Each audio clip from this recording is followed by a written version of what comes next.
Welcome everyone to a new season. This is season 6, episode 1 of A Lawyer and a Policy Analyst Walk into a Bar. We're calling this one Ruption in the Federation, Team Disunity, and think it's Nevis's snap election.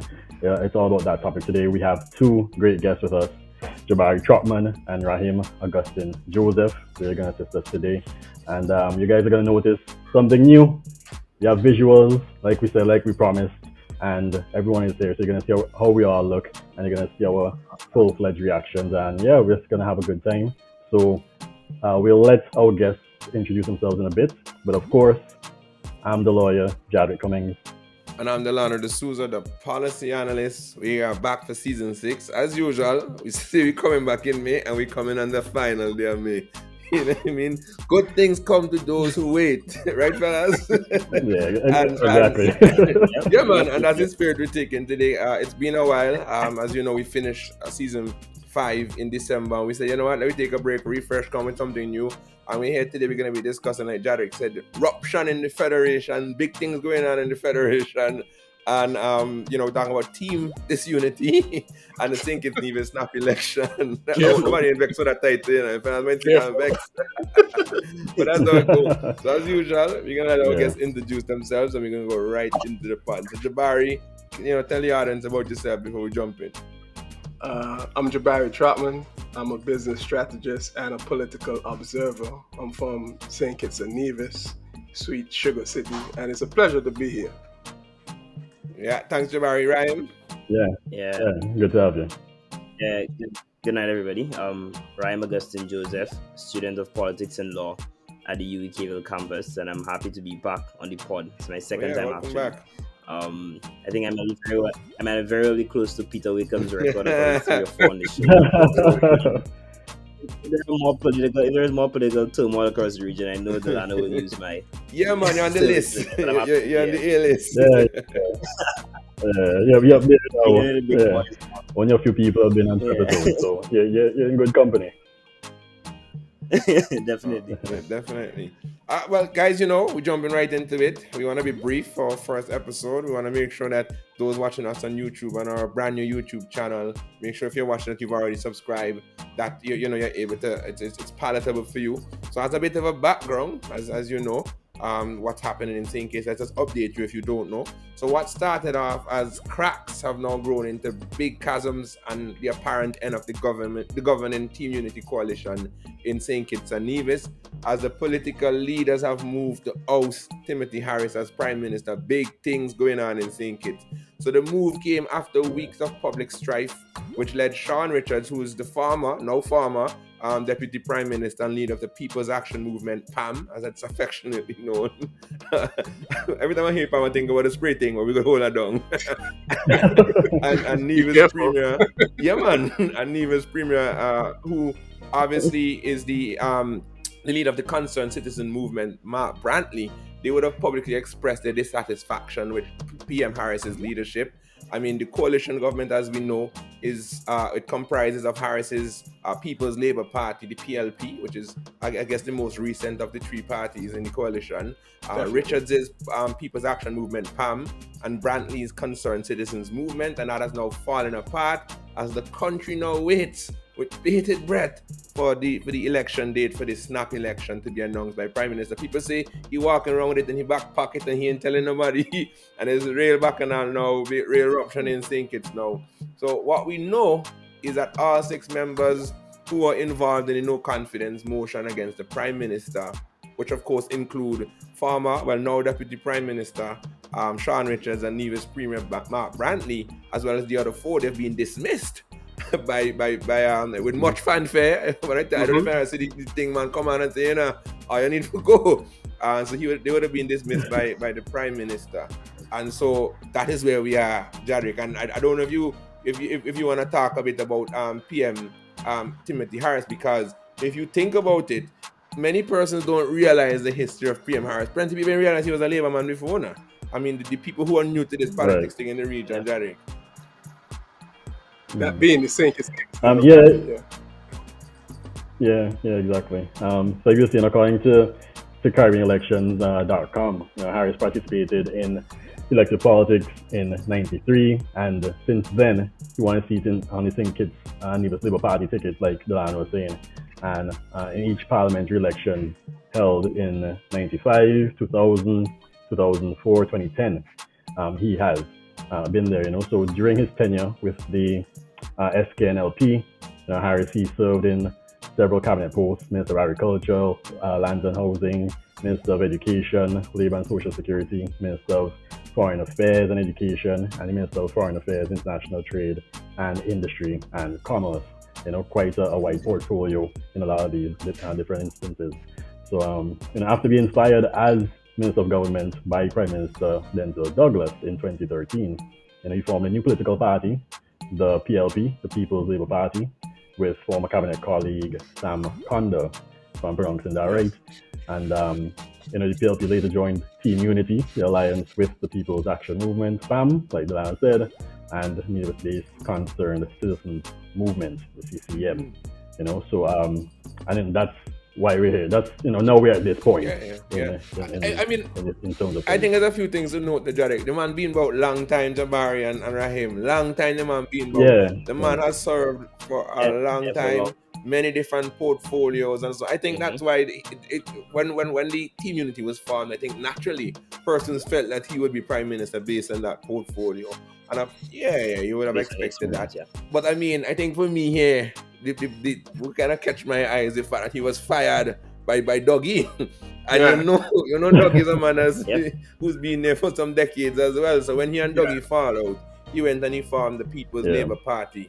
And then they would have obviously merged and formed Team Unity. So now that we kind of have some of that background, I wanted the viewers to kind of understand that because people felt like, that PM Harris was a new kid on the block because he would be talking to people across the region. They said, but he no come. I said, he no come what? He man been there so long. He and Dougie was some of the original Labour man, right?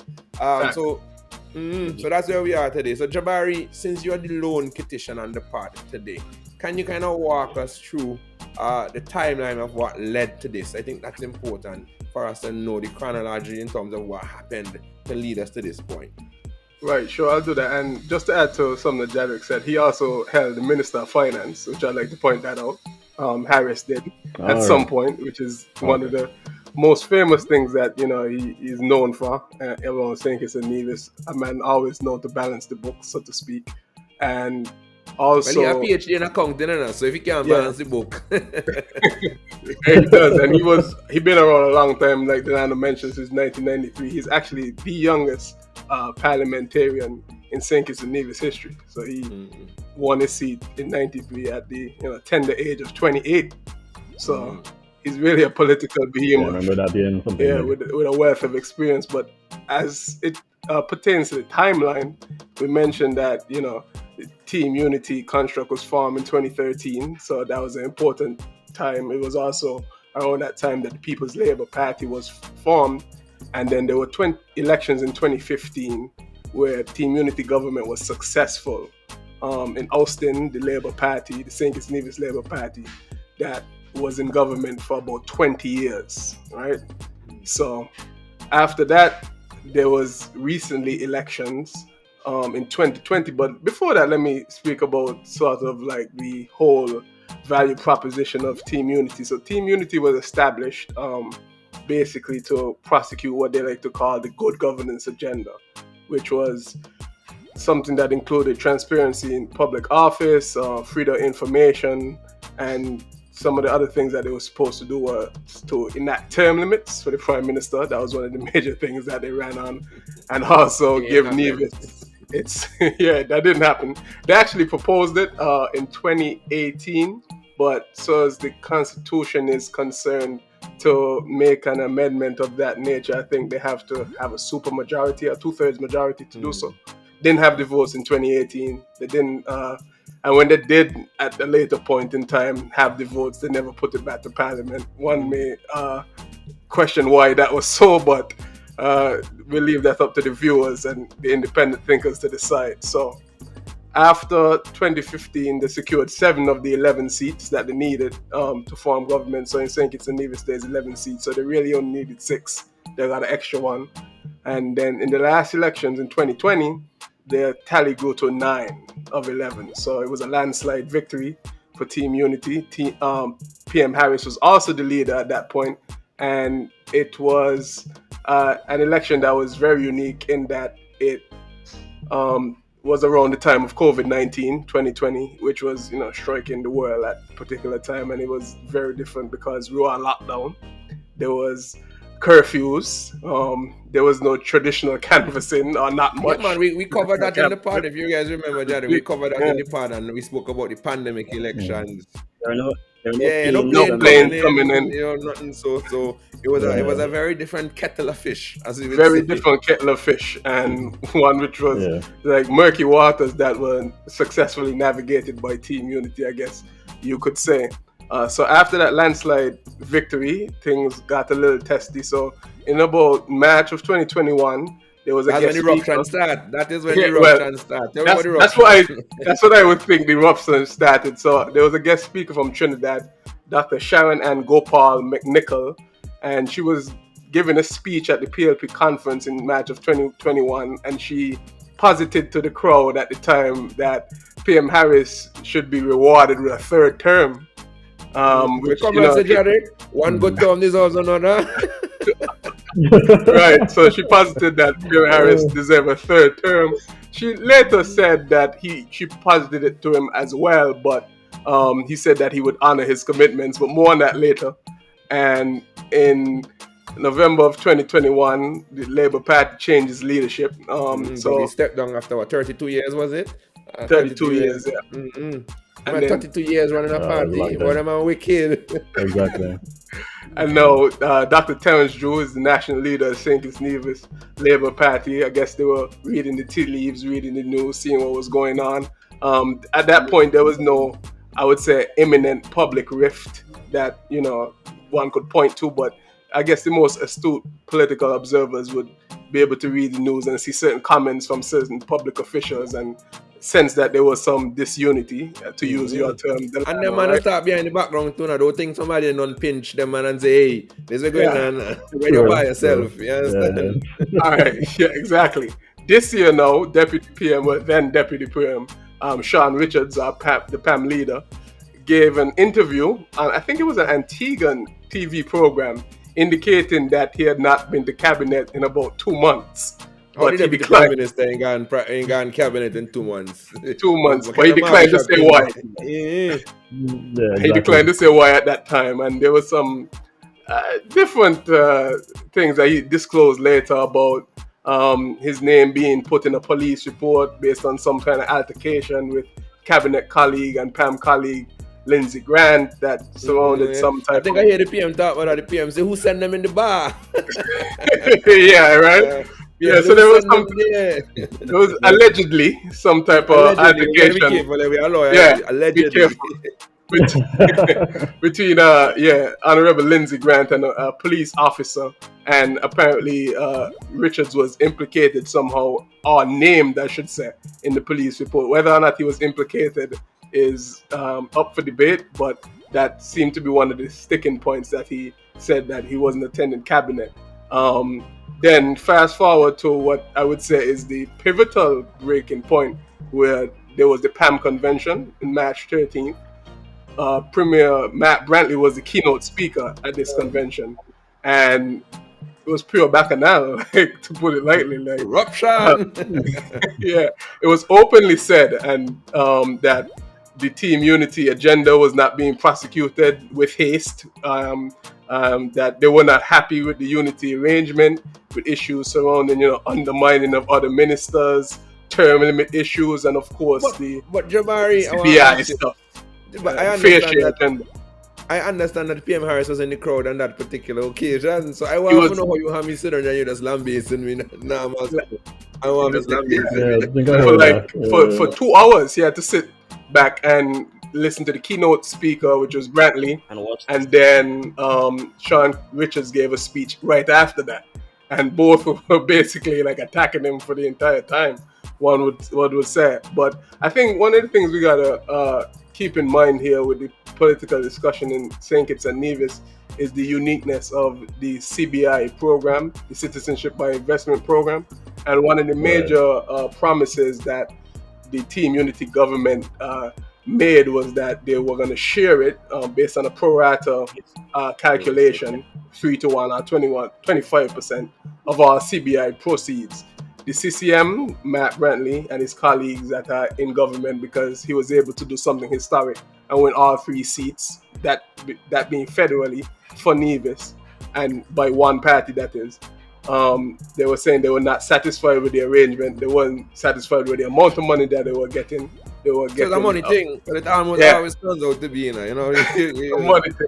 So Brantley said that he got about 7% of what he should. Well, 7% of the CBI inflows from last year, whereas he was supposed to be getting 25%.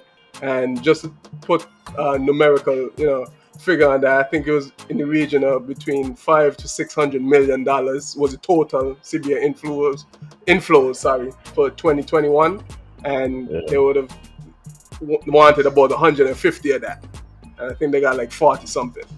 If my figures serve, if my memory serves. I heard a little bit more. I think I heard PM say he was paying us 60 something million. I mean, long story short, that was 2022. Yeah. Them fellas didn't feel that they ain't getting the just desserts, and I mean, of course, we know citizenship investment is controversial in and of itself. Yeah. And then we know that St. Kitts has arguably had the most successful citizenship investment. Yeah. And historically, most persons say it's the oldest in the Caribbean and so on, and even globally. So we expect that would be an issue in terms of how they treat with it. When you think about the dynamics of the federation, and of course, even within this discussion, we cannot forget that St. Kitts is a federation, which is a unique governance construct that we don't think about often. When we say St. Kitts and Nevis, we pretend like it's like Antigua and Barbuda, but it's not.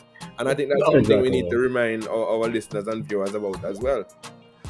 Correct. And there's the Nevis Island Administration, the NIA, which is its own separate form of government, which is why Premier Matt Brantley brandishes the name Premier in and of itself. And he also runs it as a part of the federal cabinet. So all 3 of his colleagues, or 2 of his other colleagues. He's there getting 2 salary? Don't go there. Yeah. 3 of them do.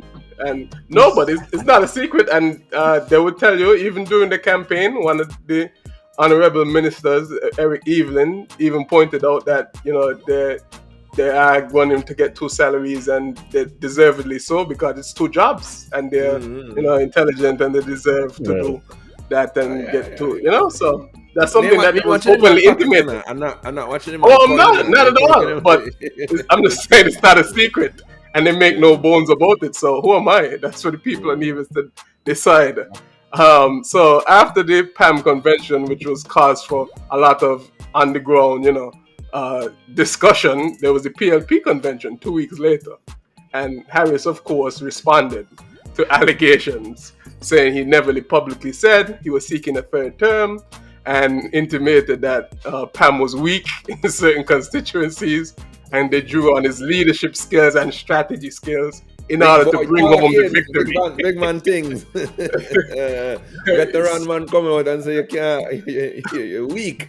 Yeah, and he literally said, where they were weak, I made them strong. That's a direct quote, So he said that 2 weeks later. While this was going on, a little bit after that, the St. Kitts Nevis Labour Party reveals all their candidates for the upcoming elections, because I guess they sensed that elections was imminent, right? And they were correct. So Brantley and Richards indicate publicly in early April that they would have held attempts to talk to PM Harris to arbitrate the situation, because there was a list of demands. They wanted something such as decentralization of the office of the Prime Minister. They were saying that the Prime Minister held the office of the Minister of Finance. He held the CBI program under the office of the Prime Minister, and other key levers. Differently, Jabari, and I guess Rahym, you can chime in here. This, in my mind, it's been something that we've been seeing across the region, where the portfolio of the Prime Minister has been increasing. If we look at St. Vincent, how much thing there under the office of the Prime Minister. We look at Barbados now, where even culture and other things they under the office of the Prime Minister. This is something that we've seen, and despite the size of the cabinet of Barbados, a lot of key portfolios are still under, the office of the Prime Minister. And I think this is something we're seeing emerging regionally. Even in Jamaica, whenever a minister misbehaves or somebody is asked to resign, the Prime Minister almost subsumes that particular portfolio. Right. True. And it's interesting actually. It's interesting actually because, of course, as you rightfully mentioned, across the region they're increasing the portfolios, and as much as it is that some of the things that I mentioned about Prime Minister Harris, if it is that these things are true, that's really the antithesis of good governance. But I think somewhere in between the formula, they really want to reduce the constitutional authority of the post, and you can't. I don't know that you can do that. Especially considering if it is that you've chosen somebody, especially within the context of Westminster, to be the one above all, as much as it is that he's an equal member of the cabinet. He's the Prime Minister, and therefore I think members of the party are not allowing him, or rather not asking him or not allowing him to be able to utilize the role of Prime Minister in a manner in which the Constitution empowers him to do. But of course, we're obviously able to discuss the inordinate powers, because to be able to exercise the powers, he must have them. And I think in many instances he does. And I therefore think, and as I've mentioned before, the future of this will really determine as to whether the political party, whichever one wins the election, whether they choose political expediency and do not undergo massive constitutional reform, or whether they stick to what the people require, and that is reducing the powers of the Prime Minister. My bet is as good as yours. I think political expediency is going to be chosen, and they're going to keep it rolling in the federation. I would agree with that. Mm-hmm. And I would say Harris also agreed, because he responded and said that he would not on his watch would he reduce the office of the Prime Minister, right? By handing over all these key ministries that one would surmise are the key levers of governance in St. Kitts and Nevis. So what happened next? Go ahead, Rahym. Yeah, Jabari, what I find actually interesting, and that I know interestingly enough, is that I already see leadership of political parties as organic. But I'm reading within the configuration of whether this prenuptial agreement that the team unity has, that after a certain time, and you mentioned it, that the Prime Minister would sort of relinquish and then somebody else will emerge. This really seems like a mechanistic leadership attempted by unity. And that for me is troubling for evolution of political parties within the region. But I understand why, because when you have about 3 or 5 different fractions into one, everybody must have their own levels of power. Everybody must rise to the top. And nobody's going to do the organic work of building a unitary political party within the context of Westminster. I wanna throw another spoke in the wheel as well. If you think about the fact of the struggles of PAM, don't forget PAM battling St. Kitts Nevis Labour Party for years and years. PAM can't get in. Now finally the members of PAM now seeing a little light there where they're in, but they're not quite there. It's like that man say, you can come and sit down in the boat now, but don't paddle too hard. You see me? Don't rock the boat. Coalitions are difficult. That's what I would say. Coalitions are difficult, and they're like competing philosophies, competing opinions, and then exactly. What's the expression you use, Rahym? Strange bedfellows. Yeah, I think politics makes strange bedfellows, and it's never about friends, but about lasting interest. And therefore, as long as the interest lasts between the three, they'll be fine. But as I said yesterday, very quickly, before you go back to the historical synopsis, is really, in some respects, I see no difference between the former leader, because we know what the constitutional errors Dr. Douglas made during his time. And therefore, I'm happy, obviously, that new leadership has emerged and a fresher face is speaking about better constitutional environments. But it's interesting now looking on that, obviously, but we know that's how the politics works. Of the opposing side speaking so much about the grave errors made by this one and the constitutional infringements, forgetting their own past. But really the disunity that I'm seeing, or the marriage of convenience for me, really doesn't work. But of course I know we have time to get into why. Yeah. We can jump down there. Let me just go through the timeline here. So things now start to get like a spicy now. Because them tell the man, they give the list of demands, the man come back and he say, listen, all it making no sense. Here was all kind of thing about whose name one can take off, whose names need to get taken off a police report and who in commentate, all kind of strange thing. I think it was, what did I say, 18 demands or something like that. That was an 18-page letter. 18-page letter that was sent, and PM responded. So which how I did PM read. respond? Yeah. And then you had a good time, brother. So how did PM respond? It was spicy, dog. It was spicy. It was spicy, trust me. So how did the PM respond quickly, and then how did we get to this motion of no confidence, and how we get to the point where PM come and say, are you fired now? we name say he never get fired. The first time he ever get fired in his life. Yeah, right? That's what Mark Brantley said, the first time he ever get fired in his life. First time he ever get fired. Actually, a few of them came on and said that, but I think Mark Brantley was the first assessor. But it was funny at that time. So after the talks break down between Sean Richards and Mark Brantley, as well as PM Harris, they draft a letter and send it to him and said, look, you got till April 20th, 420, to respond. Okay? And he did indeed respond, right? With an 18-page letter, as previously mentioned, saying that basically that the demands were frivolous. He's not going to take away power from the office of the Prime Minister, and the accusations that they were making are leveling against him with respect to the good governance agenda, amongst other things that they were saying that he was using to undermine them, were basically unfounded, right? Then the 6 of the 9 elected representatives, comprising of the members of PAM and CCM, some of them, not all, because there was one PAM minister who did not get involved here, which we'll talk about later. We'll talk about that. Right, so they submit a letter to the Governor General, Sir Tapley Seaton, stating that the Prime Minister Harris no longer commands the support of the majority, and requesting that Deputy PM, or then Deputy PM Richards, be instated as PM, as he now commands the majority. Okay. In other words, they wanted Harris to be sacked as the Prime Minister, and Sean Richards to be hired. One thing you can't do, that one man can't get sacked. You have to sack yourself. So that's what they wrote to the Governor General, Sir Tapley Seaton, saying that he had the powers to do based on what their interpretation of the Constitution was at that point, which, I think was kind of like a stab in the dark, but that's what happened. Yeah, I think so. So the Governor General responds and he says he'll seek legal advice a few days later, and then responds about 10 days after that, saying that he had no legal authority to fulfill a request such as that. But before he responds, the members go ahead and file officially a motion of no confidence against Prime Minister Harris and the government, before receiving the response from the Governor General stating that he had no power to prosecute the letter that they recently submitted, or most recently submitted.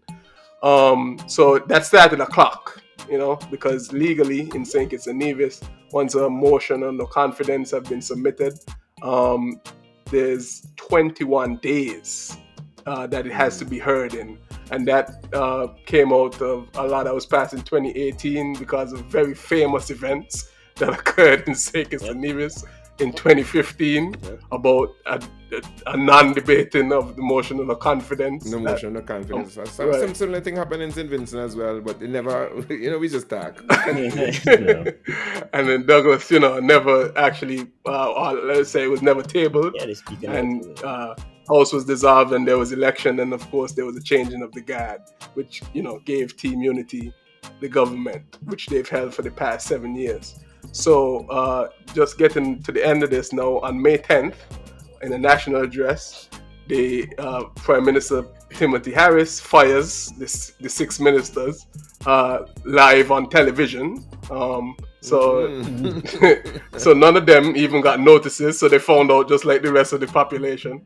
So they say, yeah, that's cool. And dissolves Parliament without indicating an election date. And he did another thing where he appointed the People's Action Movement Constituency 8 Representative Eugene Hamilton as Deputy Prime Minister in place of his party leader, Richards. Right? So now we're at the... Well, that's real back on our live, because hold on, if you use my number 2 in PAM, so you trying to tell me the man replaced one PAM man, so Timothy calculated and the PM calculated and he feel like, well, clearly this man don't jump ship, but we go reach there. Clearly he don't jump ship from Pam. We just there.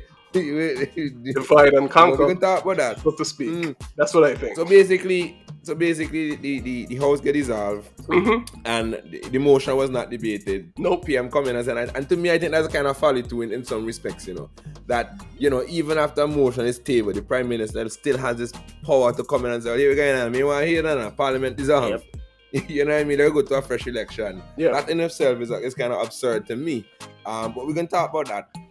So basically, like Jabari would have said, we are at the point now we've spoken about elections needed to be called in 90 days. So you say the end marker is August 8th, so the election has to be called before August 8th. So we know by that coming. August 8th. By August 8th. So the election has to be held by August 8th, not called, but held by August 8th. Correct. And so we know it coming. We know with Tim was still walk around he backpack it, but we know it coming. Yeah. And so sometimes we've already so we've already seen the party starting to push. We've already seen all of that. But before we go into the actual discussion about the upcoming election, let's unpack the timeline a bit. And Rahym, you spoke about it a little bit just now, but I want you to chime in a bit on your Barbados Today article, which I read with great interest. You spoke about team unity as a marriage of convenience, and you start to highlight the inherent flaws within the Westminster system and how it is ill-equipped to deal with our changing political climate and culture. Yeah. So can you elaborate a little bit about that with specific reference to the situation in St. Kitts Nevis? Yeah. All right. So, of course, once you have the breaking away from a political party as we saw here with Harris and the others, or rather firing, etc., obviously these individuals or politicians obviously want to start anew with a set of fresh individuals. And really what happens is that once you create a coalition, even if it is within the federation, what I argue is that because of how Westminster, at least our modified version of Westminster in the region, requires very strong party loyalty, requires collective responsibility, requires you to toe the party line.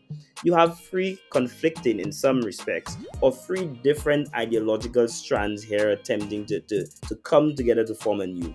And coalition parties work insofar as they work in times our national unity government works when there is some crisis or there is some disaster. But I don't know that the ousting of Dr. Douglas was so much of a disaster that warranted the three coming together to be able to create a new.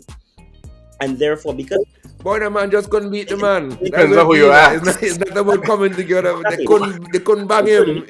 This is they couldn't bang him. Whether or not it's a disaster depends on who you ask. Exactly. Well, that's just for sure. But really for true, because of the strict party loyalty that's needed within our very small parliament, the coalition could never work. Of course, in Britain and the other developed democracies, or at least more developed democracies, you see, because of the large number of individuals, you could have the backbenchers who dissent. Not everybody has a ministerial portfolio, so people could, have their own ideological views. As a matter of fact, within America, we see it very clearly. People are going to vote based on their own ideological and socialization, etc. But not within the region. Everybody had to say yes, PM. Because if you don't say yes, PM, well, I mean, Mark Bradley and the others know better than we do. So that's it. So really, that is really what I really posit as the marriage of convenience. Colombian necktie. That's what it is. And if it is that you don't toe that party line, after you've come up with that arrangement, that happens. As a matter of fact, I even felt that the arrangement wasn't even as organic as some have seen before. And a lot of the things, save and except for obviously the alleged financial improprieties, etc., the things that spoke to democratic underpinnings of organic leadership or the dictatorial tendencies, etc., I felt really that, of course, these issues would obviously arise when you have coalitions. Guyana had the perfect example, albeit proportional representation, when you had many people coming together, and really what it does is create the gridlock. So everybody has a different view. No AFC. Exactly. Everybody, and Shandas know, everybody has their own view of development that cannot find common place. And unfortunately, or fortunately, based on what side of the fence you're on, there is one man based in the system that has to really quell and decide what happens at the end, and that's the Prime Minister. And therefore, if you have major contingents, the prime minister, of course, well, you know what to do. But that really, for me, is how coalitions never work within our modified version of Westminster, because our modified version requires a very strong party loyalty. As I said, the political parties are our blood, our soul, our life, and nothing comes before and after. I mean, I could completely agree with that. And in terms of us being ill-equipped, or Westminster being ill-equipped to deal with coalition government. In my mind, though, I think St. Kitts Nevis situation is a little bit different, because it's not even about ideologies necessarily only. I mean, of course, there's that in the mix. But then you have a party like CCM, for example, whose primary mandate is one country, or well, not country, Nevis. Yeah. Island. Right? One part of the country. One island. Yeah. That's their primary mandate. So they're not even concerned in terms of their mandate.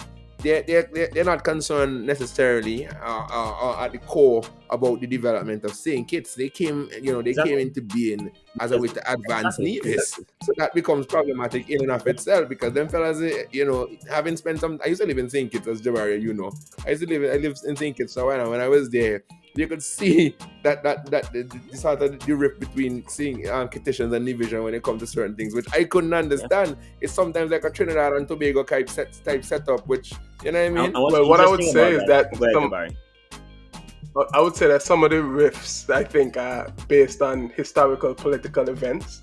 They're dating back to the 1960s. There have been allegations made, particularly, I should say, I'll give an example. So there's the first national hero, Robert Bratcher.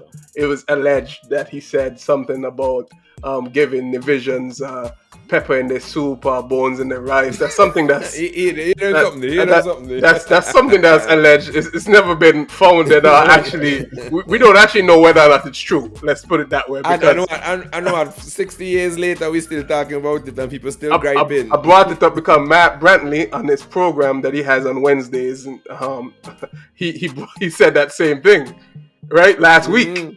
A 60-year-old quote. So it's still there.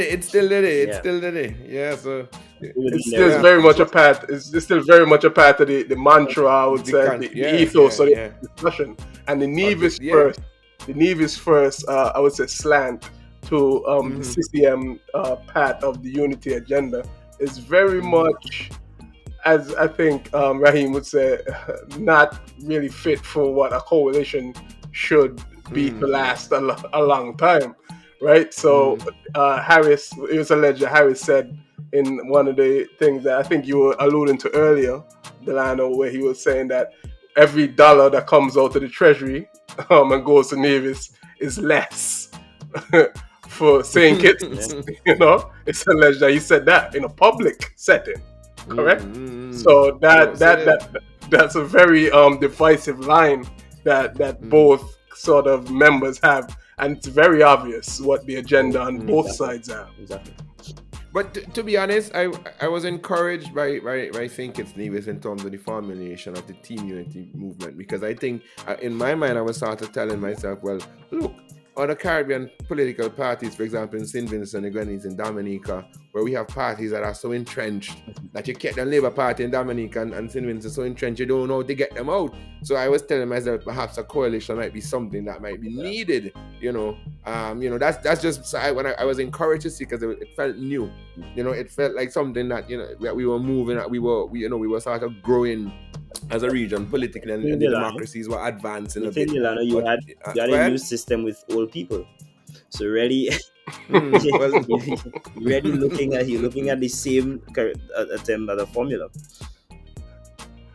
I would agree with that. That's true. Yeah, that's true. But I want to pivot back a little bit, because this is something that's been in the media. Rahym and Jabari, what are your views on the response of the GG to the letter received from the 6 members? I think we were in a panel discussion yesterday, Rahym, and I think somebody from St. Kitts said, listen, the GG got a letter from 6 men. 6 men and women, I'm not sure of the composition. Let me be careful. It was 6 men. Correct. So he got a letter from 6 men, isn't me? And he couldn't act. He said he couldn't act. But then he got a letter from 1 man in the person of the Prime Minister, and he was compelled to act. And so I wanted to ask, some have been saying that the GG failed to act But the general consensus seems to be that he did not have the authority to do so based on the Constitution. What are your views? My view is simple. Upon reviewing the Constitution, because really that's really what we have to do at the first instance. Even prior, I thought probably like some people did say, listen, but you have the convention here that says that when somebody does not command the majority of the members of the parliament, that they cease to be the prime minister. That's really the Convention of Westminster. And the principle here is simple insofar as when the convention must yield to the constitutional provision. And in the St. Kitts Constitution, it doesn't explicitly speak about that instead, but rather what it says is that a vacancy exists in the office of prime minister when a motion of no confidence is passed.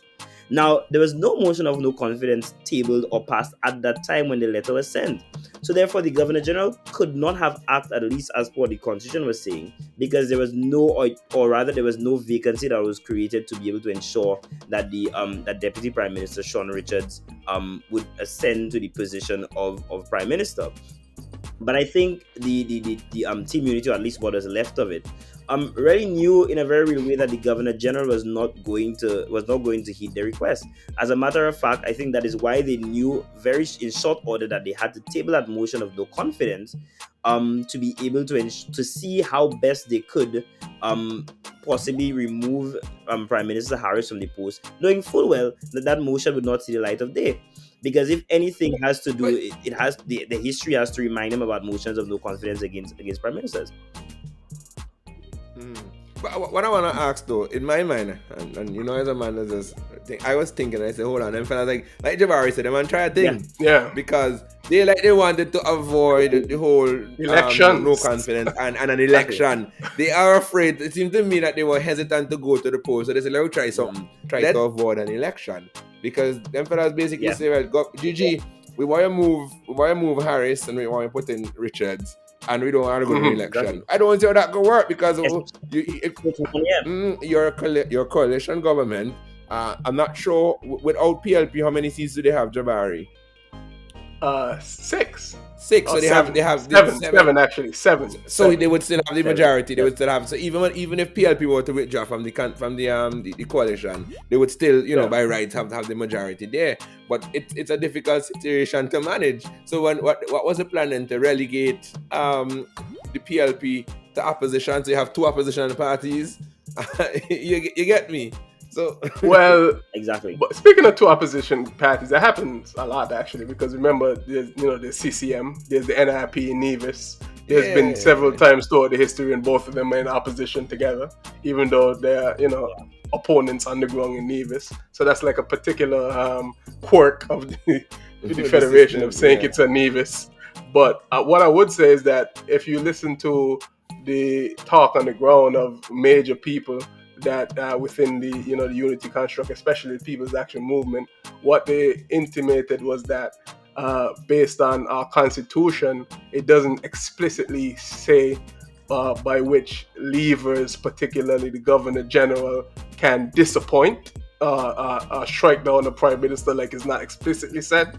So they said that there was some room for interpretation based on some legal advice that they reportedly got from a QC from the UK, as well as seeking counsel of various lawyers regionally. So they anticipated that there was some, wiggle room within the Constitution to try a thing.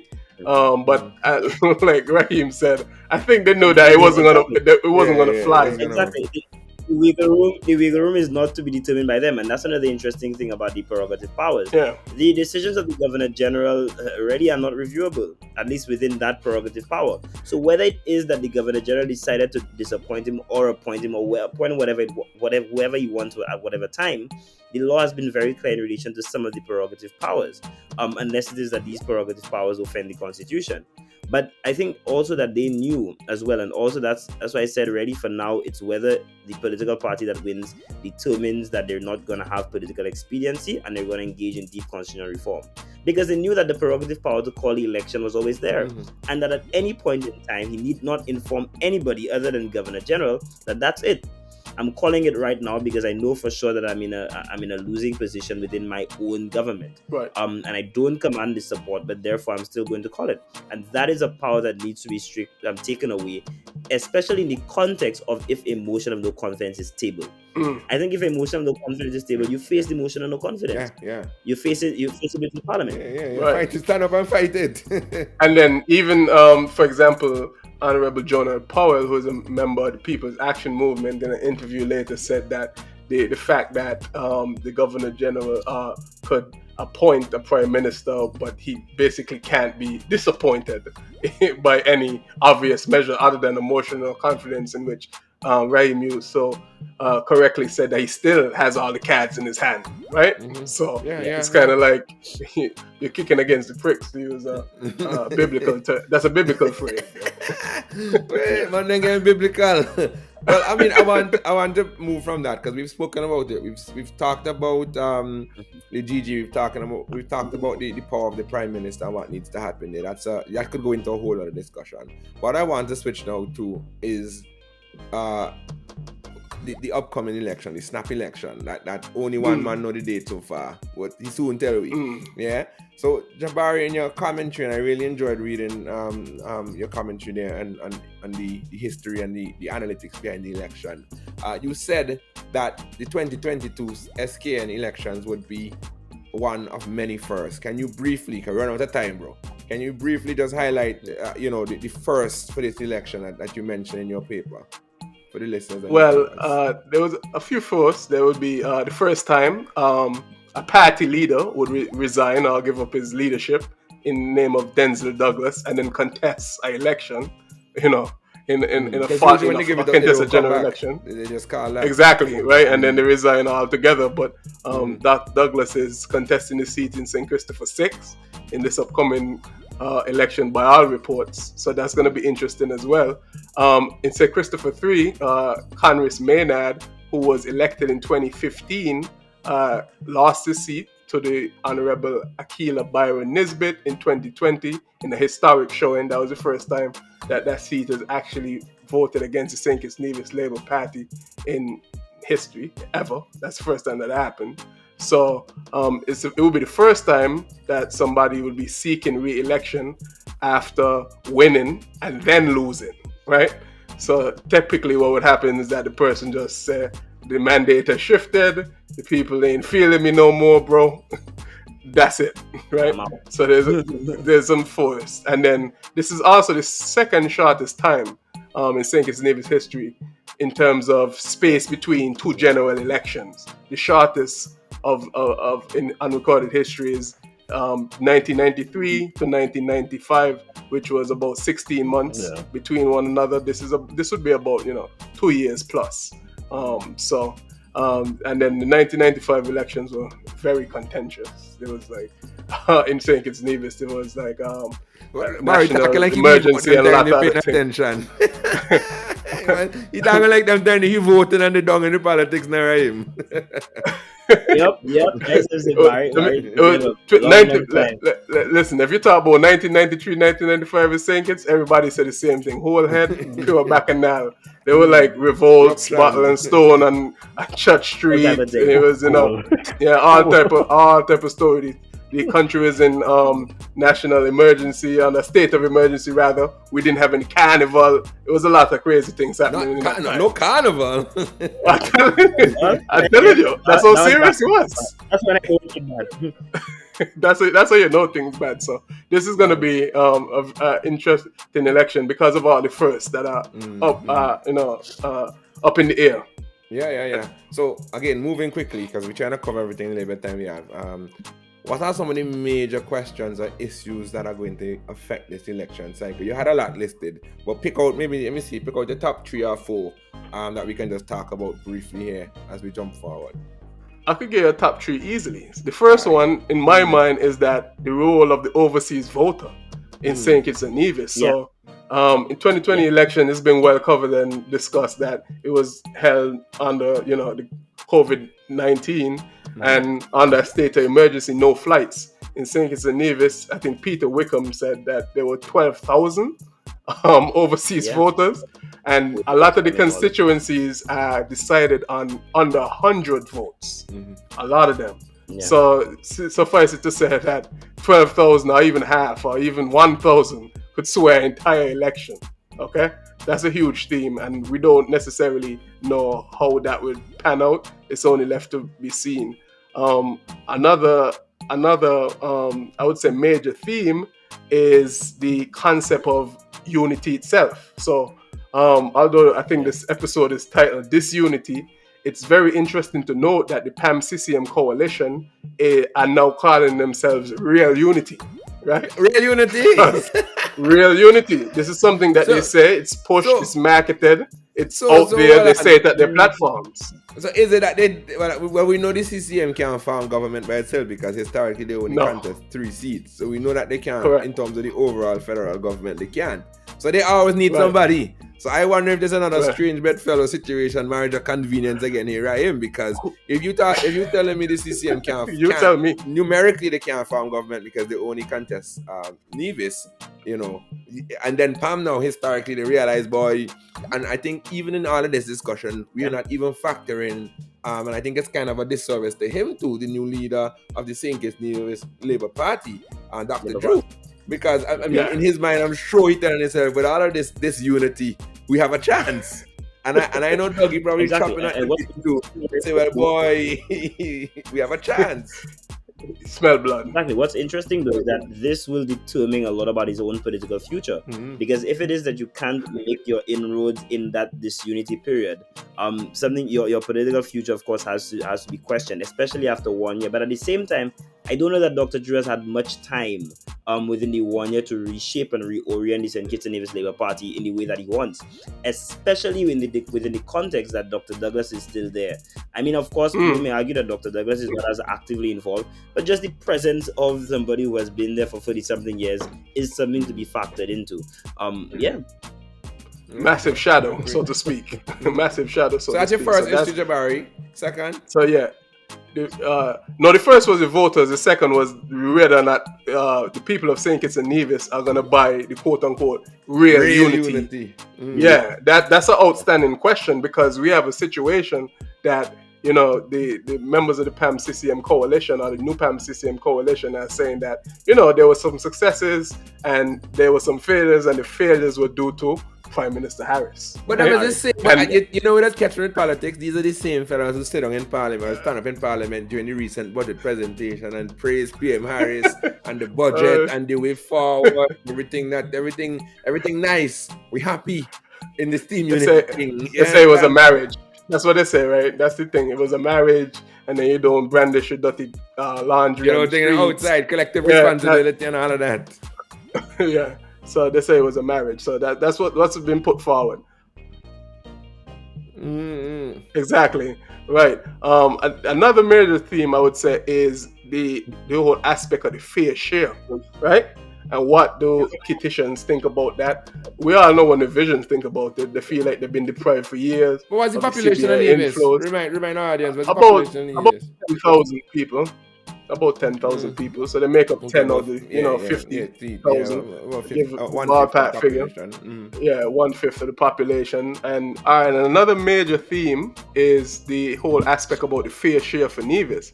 So remember in 2015 in St. Kitts and Nevis, one of the major themes, I would say, rallying cry, I think it was the actual official slogan of Team Unity, was fair share for all. Okay? And the population of Nevis, we discussed, is about 1/5 of, St. Kitts and Nevis, about 1/5, is about 12,000 people. And they said that I want about 25 or so % of the proceeds of the CBI inflows, which are based on a pro rata arrangement, which is a population basis. So I guess it is 25% based on the last census, official census of 2010. Anyways, they need more money, or they're looking for more money, Nevis is. And the whole aspect with respect to the CCM is going to be if they're going to convince the people of Nevis that they are the best party suitable to go to Church Street and demand more for Nevis. And for the NRP now, it's going to be like, these guys haven't been coming up with what they said they would come up with. They haven't been coming up with the goods, and whether or not they'll be able to, really make a dent in convincing the people of Nevis to give them a chance to do so. So that's another major theme, I would think.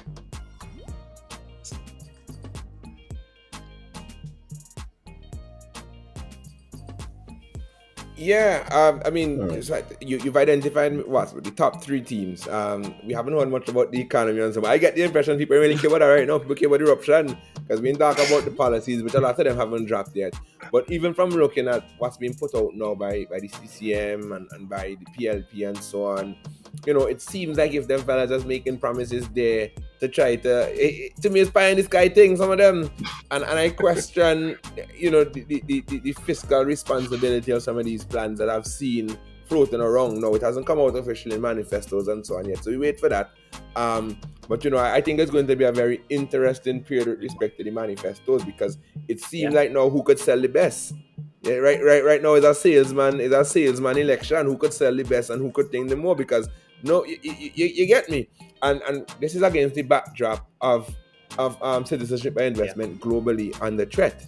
We all know about the recent directives of the EU and so on with respect to moving to end or force smaller nations and bigger nations as well to end citizenship by investment schemes and so. So they're planning to spend money that they don't even know if it can be there. That's another piece of thing. So it's a very uncertain time, but right now it seems like who's the best salesman. You get me?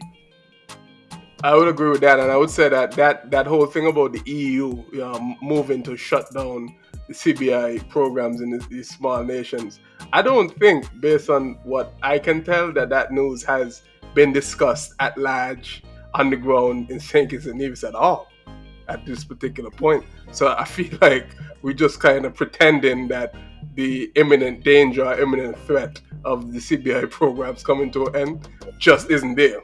That's my view on it, so to speak, so far. So I think that's a theme. But right now, the major things surround the fracturing of the unity construct and all the different issues that come with. Yes, and now I guess it's who will show that they're the most unified. Right. And then people are obviously going to buy into who they believe are the most unified to be able to win the election.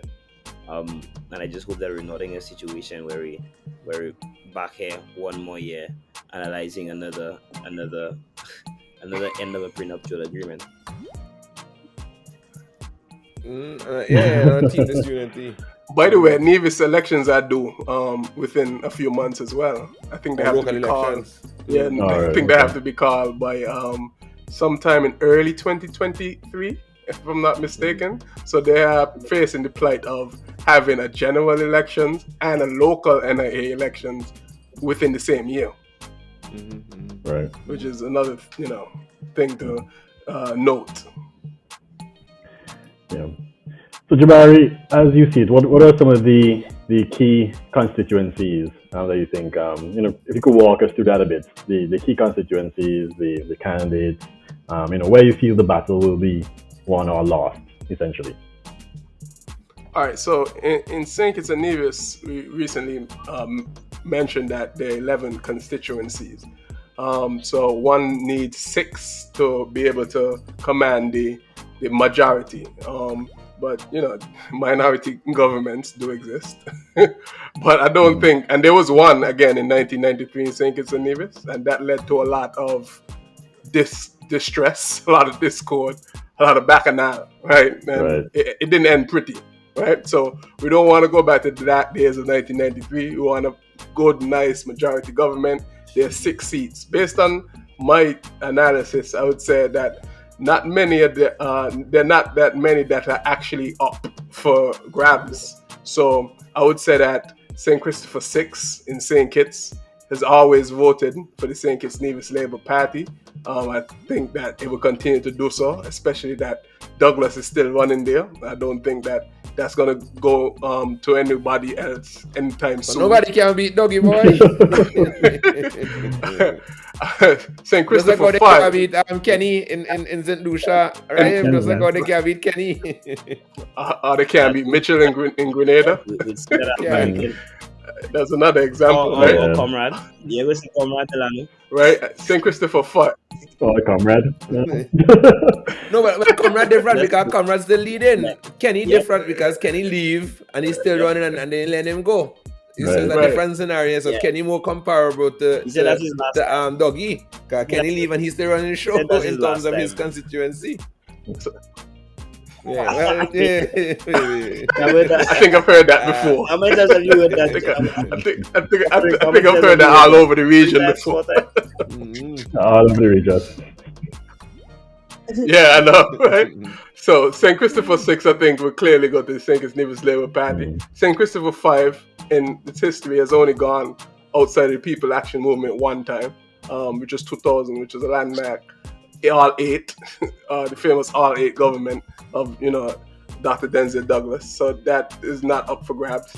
I would say that Nevis 9 and Nevis 10 have been dominated by the CCM for well over 20 years now, and I don't see that changing, especially because Matt Brantley occupies one constituency, and then Eric Evelyn is just running after the last premier, who's Vance Amory of blessed memory, who just recently passed away this year.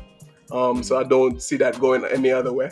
And then of course Dr. Harris's constituency, St. Christopher 7. He's been winning that since 1993. And I see no reason that he will relinquish that anytime soon, right? I mean, and based on how the thing does go, we know about the patronage that surrounds the constituency of the Prime Minister. And correct. I mean, that's something that we're very familiar with. When you go, you check him and he say, "Oh boy, I don't want to go into that because I don't want to cast any aspersions either." But we know about how we speak colloquially about the level of patronage that exists within the constituency of the Prime Minister, and we see it all around. Yeah. That's why when a sitting or incumbent Prime Minister, as we've seen in the Bahamas and so on recently, when an incumbent Prime Minister loses his seat, something wrong there, because it tell me, people are saying that's a big turn, because we know the power that the Prime Minister wields, and we know what can happen there. So it would be surprising to me if given all the accusations and so on, all the money that's been thrown around and so on, allegedly, of course, allegedly, everything we say is allegedly, that the Prime Minister would lose his seat. Correct. And speaking of Prime Minister losing seat or gaining seats or that type of thing, I just named 5 constituencies, so I think those are not up for debate. So that leaves 6, right? That I think they're genuine races. The one such I would like to discuss first is someone who's seeking to be Prime Minister in St. Nevis, Dr. Terence Drew. So it's interesting to note that throughout the Labour Party's the St. Nevis Labour Party's 90-year history, that the leader of the Labour Party has never lost their seat in a contested election, save for one time, right? 90 years. Almost never happens. Right. So that's something that Dr. Drew would know. Wait, is he a sitting MP now? This would be his third time running. Oh, that's not like a follow, so boy. Hey, that's not like a follow. From Barbados. Anyhow. And I think Rahym said that really and truly his political career is at stake here.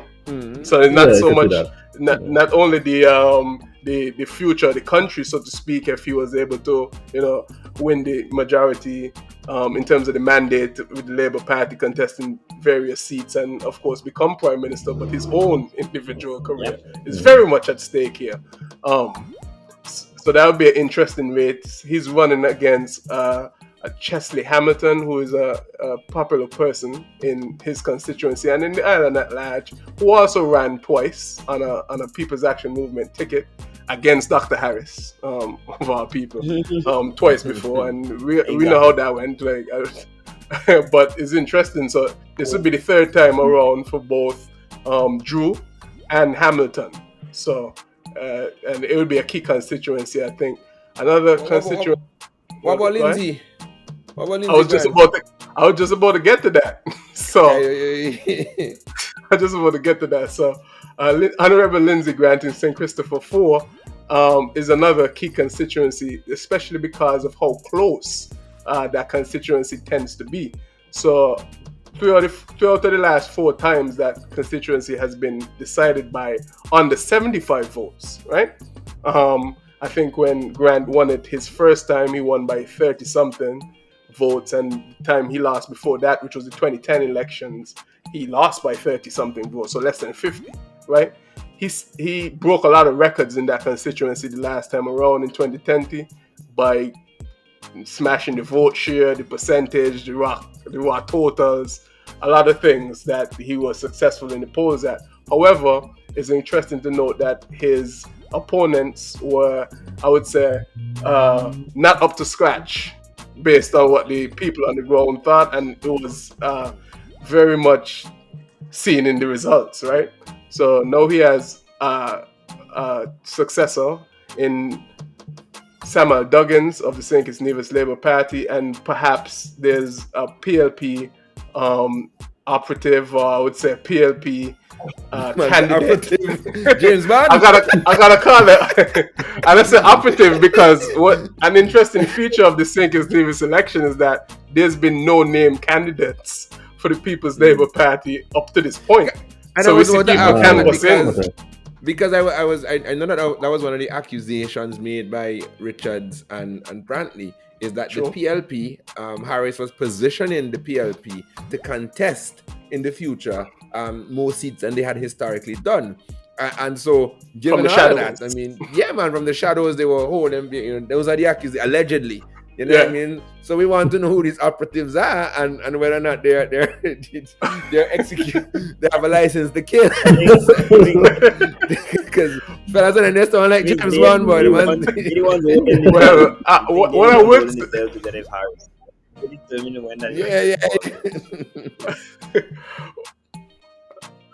what I would say is that a lot of constituencies remain unclear as to who will represent the People's Labour Party at this time. It seems that there's an individual by the name of Kendall Liebert in constituency number 4. He seems to be the person who the PLP will launch, as he's been canvassing for quite a while now in number 4. And I recently saw some pictures that were on the internet of, trying something new in number 4 or something like that. I don't remember the exact slogan that was written on the shirt. So although he's not officially named, he seemed to be the person. So the PLP, as far as I can see in that constituency, the best thing they could do, from what I can see, is play the position of play the part of spoiler, right?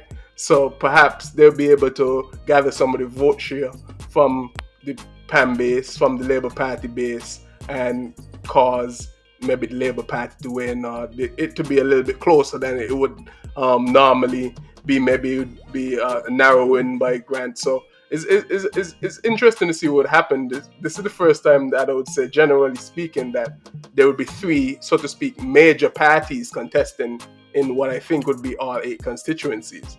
And that could have a lot of knock-on effects in key constituencies that tend to be rather close. Another one of those is St. Christopher 2, which was won by Honorable Jonah Powell by a couple hundred votes in 2020.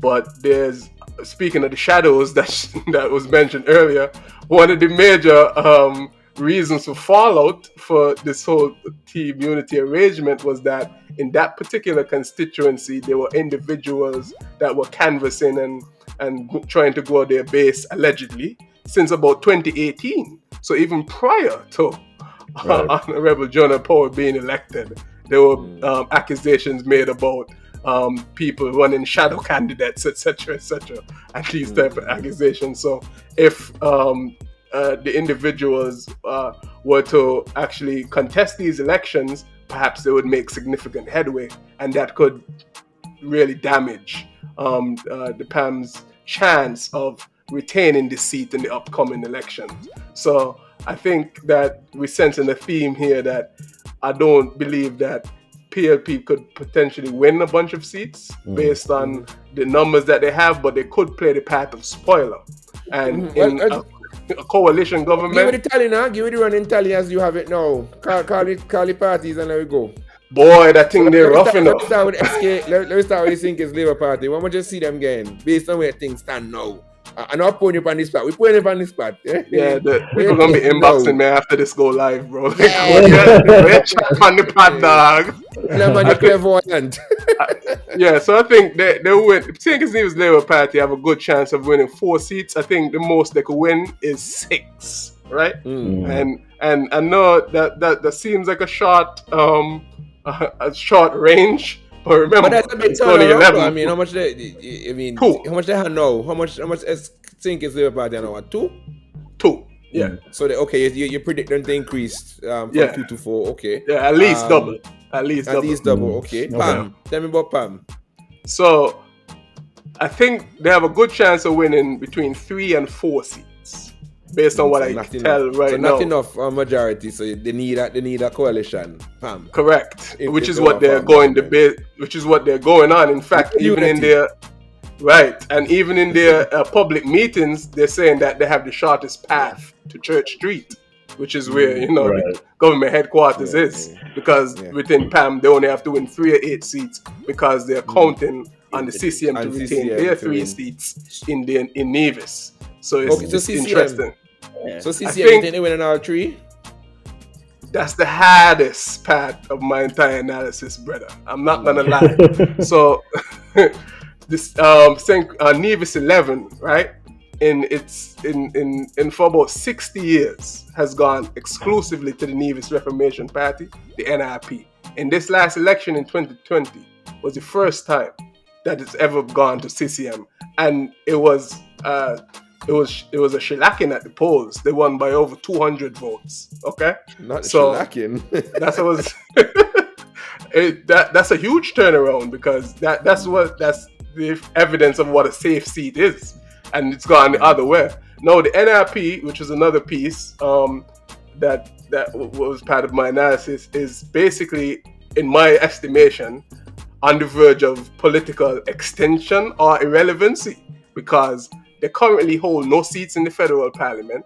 They currently hold 1 seat in the local NIA arrangement, and based on the numbers that have been going on since about the 1990s, where CCM has been growing stronger and stronger, they've been decreasing their vote share, raw votes, participation for several years now. They've changed leadership a number of times, from Parry, I think, Joseph Parry. But nobody in clicking. No, there was Roberto Hector for a time. Kelvin Daly was the leader for a little bit of time. I know it's the daughter of the only national hero from Nevis, Simeon Daniel, in the person of Janice Daniel Hodge. She's now the leader of the NRP. So they've changed leaders a bunch of times, and nothing has stuck yet. So their political future, in my estimation, is very much at stake here by retaining. They have to retain their seat, because then they'll be able to have a seat at the table to negotiate some type of coalition agreement, which they could use, in my view, as a springboard to really try to propel on to get relevancy within Nevis, right? So use a federal springboard. So finally, PLP. I mean, based on how you don't divide things so far, it seems like you only have 1 seat there for PLP, you know? Yeah. And it's someone like only PM Harris. Rahym, based on how things looking there, so like the man telling there's only 1 seat for them. The lady brought some real big boys there with the bell. Unless the operatives come out to work. I think the future is bleak for PLP, generally speaking. The future is bleak. No, I don't know what will happen to them. Only time will tell. But in my estimation, they'll be probably relegated to of history. I would say a passenger position at the very best when it comes to St. Kitts and Nevis elections going forward.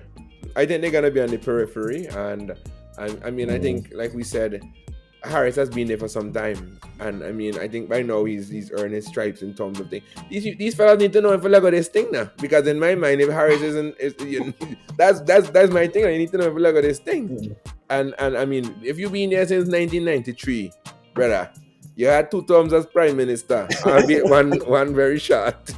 you get me? You had 2 terms. You're very pensionable on all of these things. You get me? So you can bow out. You can bow out and leave them things alone. But that's the problem that we have in the region, guys. Y'all know we out of time, Yeah. Y'all know we out of time. I ain't got to tell you. I know we ain't got to tell you we out of time. So the discussion has been, I really enjoyed it. I miss podcasting. It's good to be back. Jarek, final thoughts before we wrap up. I missed a lot of it, but I mean, the discussion, I mean, is good. I'm glad to hear Jabari's views and Rahym from what I was able to capture from what they said. And I think it's a discussion and some discourse that's needed around this time. A lot of persons don't even know what's going on in the region politically and in terms of the elections that are happening. I myself have been behind on these topics and so. I am grateful for Jabari's quick analysis there, especially at the end about where he sees these parties lining up and where things are gonna fall on election day. We'll see what happens on that fateful day, and what goes on with Harrison so after as well. But yeah, no, I mean, it was a learning discussion for me, an experience for me to have this today, and I'm glad that we had these two guests as well to just give us some insight on what's going on. Yeah. So, fellas, let me raise my glass quickly and wrap up. You know the thing go. I've been sipping on the thing. My thing almost done. Let me finish. So, Jabari, we're raising your glass too. Okay, one thing, raising my glass, got a little sour in this, it's a little spicy, but I want to raise my glass to Prime Minister Mia Motley of Barbados, making the Times. Yeah. I think that was a huge achievement. Yeah. I think, I'm a big, supporter of regional integration. I like to see people within the region do well, as I believe that the only thing separating us was a stop on a boat, right? Yeah. A long time ago. So, big up to PM Motley. Respect. We could definitely raise our glass to that. Raise our glass to that. Rahym? Yeah, no glass to the boy, but we're raising it. But I just want to raise a toast, at least personally, to the end of my second year semester. I'm just waiting for Delano to mark my papers. in a timing. Just raising a glass to that, and until the exam results come, and I'll have the real drink then. Definitely, we can raise a glass to much success. Yeah, you've been a shining light and one of our best students. You're always highly spoken about in the faculty, and we continue to expect great things from you. Jarek, we're raising your glass too. And one of our highest ranked podcast guests. So I mean, big up for that as well. Yeah. Great achievement, trust me. For me, I think I'm always coming back to this. I'm always coming back to this topic, and I think I've raised my glass to this probably like 3 or 4 times through different iterations and different developments that have happened over the past 2 years since COVID. But I want to raise my glass to travel opening back up because yes, but a lot more countries aren't requiring all these testing, all these kind of things. And it's opening back up the economy, opening back up travel. Tourists are flooding back in, and it's good to see. So I'm raising my glass to that. Happy to see it. Hope the entire region adopts some protocols that would really allow for tourism to start back and get back to its booming nature. Yeah, could raise our glasses to that. Yeah. For me, guys, I want to raise my glass to season 6 of the podcast. I am grateful that you guys are here sharing the first episode that we actually recording with video. It's been requested for quite some time. Our audience have been saying, do I like a YouTube thing? Do I like a thing? Let's get some visuals, and we're trying for this season. I want to thank you guys for being here, and I just want more success for the podcast, Jarek, as we continue to work and to bring these discussions to the fore. So I just want to raise my glass into the bar. A lawyer and a policyist walk into a bar with the podcast. Yeah, definitely. Could definitely raise our glass to that. So again, we want to thank you guys. You've been great guests. We're grateful for your insights again, like I mentioned. You've been our first guest, like Delano said, trying out this new platform, enhanced, with visuals and everything. And we hope that we can continue the podcast in this light and everything goes smoothly. Had some hiccups today, but hopefully from now on, those kinks could be worked out. Again, subscribe, like on our YouTube. We'll post a link below so that you can see in the notes for the podcast. And subscribe to wherever you listen to podcasts as well. It's been great having you, everyone listening, and our guests. As always, I'm the lawyer, Jared Cummings. And I'm Delano D'Souza, the policy analyst. Catch you next time.